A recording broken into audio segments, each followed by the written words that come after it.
The first ever Flesh and Blood Pro Tour is going down this weekend in New Jersey. And unfortunately, I cannot make it, man. But I hope everyone out there listening to me now has a really great time out there, man. There's something magical about these big events for Flesh and Blood where everyone just comes together and is talking in the same language of just playing a great game. And I've had those moments in life where, I've gone up to a table, you've sat down, eating lunch or something, and I hear some people in the background, right, talking about a game that I know.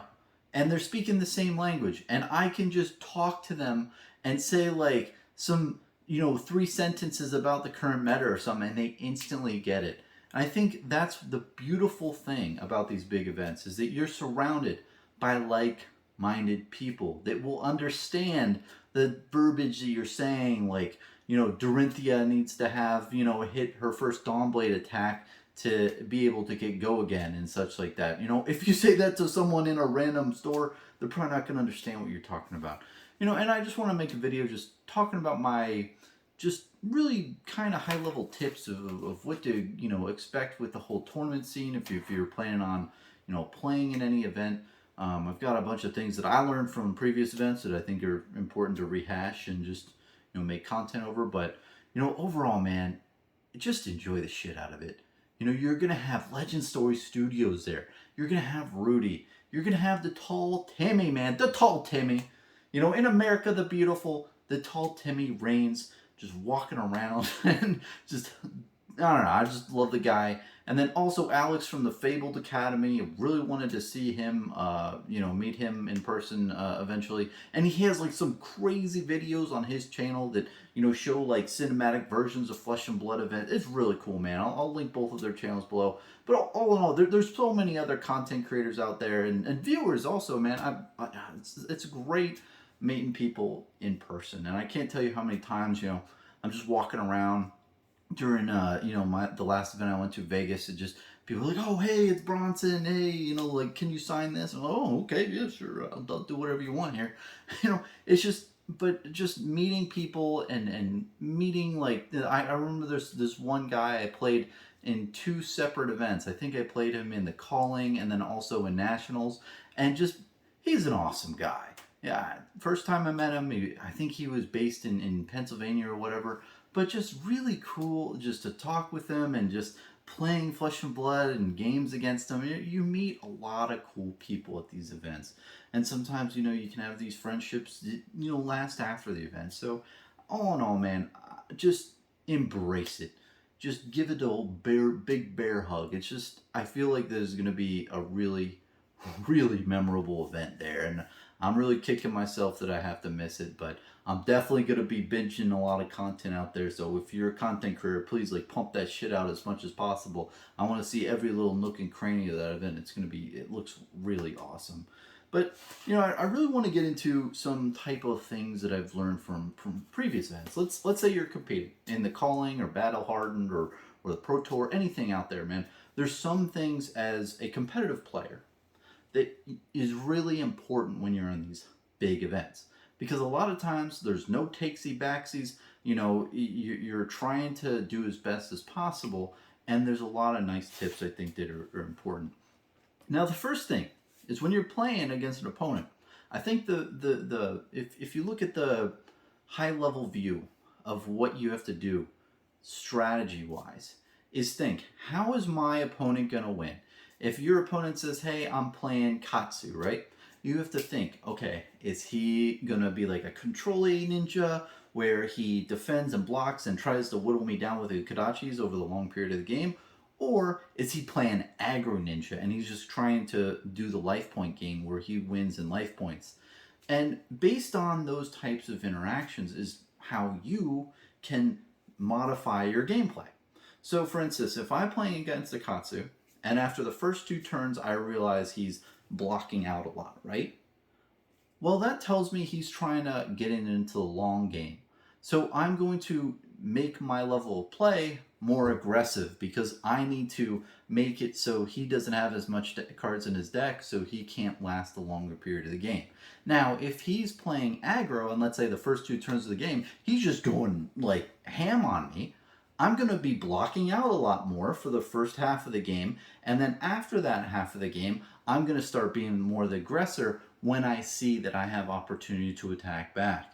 Do you see what I did there? So basically, that's what I mean when you think of how is my opponent going to win the game? What is their strategy? But also, I think it's important to think what is your strategy. Say, how am I going to win the game?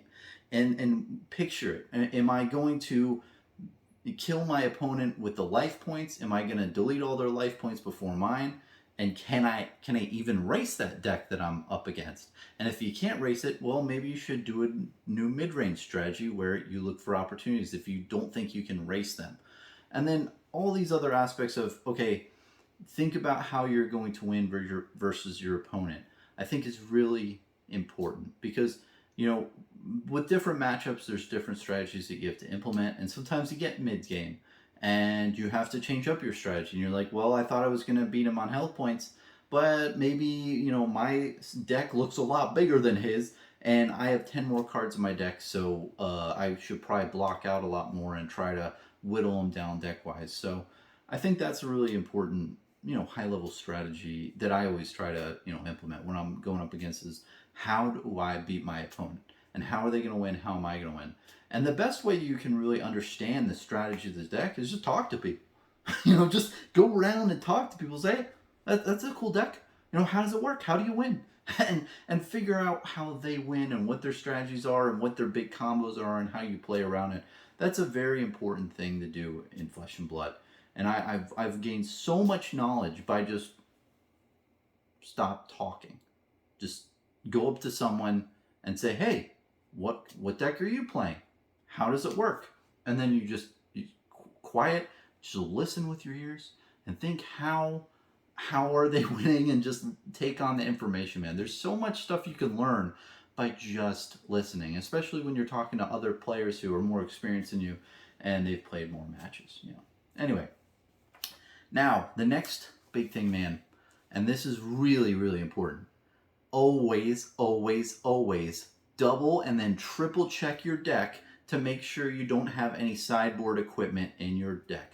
So let's say you're having a sideboard deck that has no rune, right? And you have a no rune boots. Make sure the no rune boots does not get accidentally put in your deck when you're shuffling it up, and then midway through the game you draw a no rune boots equipment. I've heard it happen so many times, and it's so unfortunate because if you do that, a judge is called over and you get this IP -2 penalty or something pretty heavy. Honestly, I think that Flesh and Blood cards should be identifiable by their sleeves or something with the equipment, because it is tragic when that happens. So do it like me, man. Whenever you're done sideboarding and all that stuff with your deck when you're starting the game, right? Pick up your deck and just scroll through and make sure you don't have any equipment so you don't get that penalty. Very, very important. The next big tip I have is monitor time. Now, it's kind of annoying, but it's very important. Make sure once you're 20 minutes into the game, look at the clock. Hopefully it's 20 minutes into the game then. And then make sure that you're having a good pace with your opponent, that you're going to get through the long length of the game. Classic Constructed is 50 minutes. And if you go over time in 50 minutes and gets to a draw is a huge, huge just disappointment when you're in such a big tournament like the Pro Tour or the Calling even. It's just, it really inhibits you from, progressing to the next, day or the next tier. So I'd highly advise, anyone who's, playing the game, if you don't think it's going fast enough, just tell your opponent that. Just say, hey, draws are really bad in this game. I'm going to try to play faster. Hopefully we can play faster through this game so we can get to, an ending instead of a draw. There's a lot of really nice and polite ways of saying it. And I think, from my experience when I've done it, I've totally told myself, hey, I'm going to play faster. And I've shown it. And then I start playing a lot faster because draws are really bad. So just something to point out there. And then along with the draw thing, it's hard for me especially to want to talk. I love talking to people and meeting new people and making little jokes here and there while you're playing. But if you're in a professional type event, if you're in like the calling or any, the pro tour especially, man, you try to keep chit chat to a minimum when you're playing the game. After the game, once someone wins or lose, then you can talk and have a nice conversation. But you want to make sure you don't go to time and you draw, because that's the biggest deal. And then one thing too is, after the game is done, be a good sport, man. Be a good sport all around. I think it's hard because when you're playing that many games in a row, it's easy to just be like, man, I lost, and then pack up your shit and leave. But just say good game, really, really good game, even if it wasn't. Just try to be very cordial at the end and be a good opponent, man. Win or lose, it's good to always have that, maintain that level of professional shit, man. Because we're all trying to have fun here.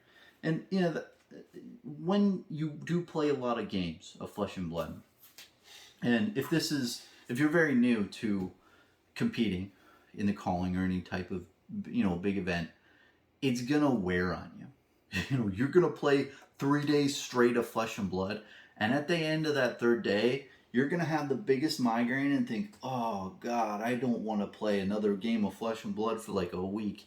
It happens, and it's okay. And I'll say, I've had that experience happen to me like at least 2 times in the past, and it quickly dissolves in a week. After a week, I'm like, oh, I'd love to play Flesh and Blood now, but just in the moment, playing those amount of games, it just wear and tears on you. Unless you win the tournament, then you're probably on cloud 9 and you're amazing. But if you're like me and you scrub out, but you make a good effort, it really, really wears on you, especially your brain, with all the levels of decision making that you have to do to get to an endpoint. It's pretty taxing. And then, yeah, I think the only other thing other than that, other than the things I said, is have fun, man. This is a game. Just have a good time. And I know it might not be as fun when you lose, but everyone's gathered in this one area.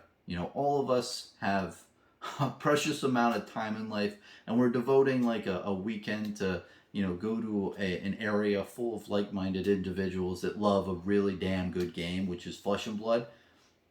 And we're all doing this for fun, So I think it's important to keep that in mind, and that's at like the heart of it all. And I wanted to speak a little bit about the meta a little bit. And I don't really know dick about the meta. I'm just gonna be straight with you. Starvo is really damn good from what I know. What I think is, you're gonna either have a Starvo win, a chain win, or some type of variant that kind of shuts Bravo off the start of the show. I think maybe an Ice Lexi that plugs them down. I think that it's either going to be Starvo, or there's going to be a deck that comes out that really is the anti-Starvo, and it just like puts him in his place. So it'll be very interesting to see what materializes out of it and what goes down. I'll be really interested, man. I'm rooting for my fellow oranges out there, all the Floridian players, man. Just the local scene around here is amazing, and there's a lot of great players, and I'm just wishing them the best of luck. And it's just it's been one hell of a ride for Flesh and Blood over the last couple of years, and this is just another stepping block for its success. And I think a lot of people out there might say, oh, Bronson, the Pro Tour in New Jersey, this is gonna be the deciding factor. Flesh and Blood is gonna survive and stand the test of time. No, like Flesh and Blood is gonna be around for a while. It's already proven itself many times, and I think that overall, this is gonna be just another great event for the game, and I really kicking myself for missing it. But if you're going, man, just make the most of it, and do it for me, do it for your boy Bronson, and just make the most of it with everyone around there, man. And also, I really like signed cards personally, and if you like signed cards, dude, there's a lot of people out there in the community who might not be the most famous, but it's cool to get signatures from them. You know, I can tell you right to your face, there was a couple times where when I was in the, you know, the Orlando event, I literally went up to people who probably wouldn't, you know, normally sign stuff, and it's like, hey, can you sign my cards? And they're like, Bronson, why do you want me to sign the cards? I was like, oh, you know, I'm a collector, you know, and it's just, it's a really, it's a nice piece of history, you know, people who've already won, you know, big tournaments, and you're having them sign the, you know, the hero that they've won with. That's pretty cool, man. And also with this whole, you know, Pro Tour thing, man, if you find the person who wins the thing, get them to sign like a hero token of the one that they won with. And what's great is, here's a pro tip here, all you have to do is bring a pen, because then when you see the sealed pods all over the place, right, they have this one booth that has all these single cards that just are leftovers and tokens that anyone can take. So you can literally figure out who out there you want a signed card from, go to that like booth or whatever with all the, you know, draft, you know, common cards, and find the tokens that you want signed. Go to that person and ask politely, obviously, and make sure they're in the, you know, good state of mind and everything. But I don't know, I personally like signed cards, and I think this is a great opportunity to get some, you know, big name people in Flesh and Blood to sign cards.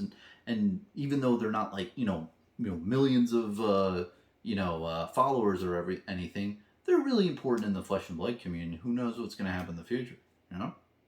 You know? Anyway, that's just my thoughts on the whole Pro Tour event for New Jersey, and, you know, just really excited for the future of Flesh and Blood, and I can't wait to see all the, you know, videos and photos of it going down this weekend. So have a great time, everyone. Peace.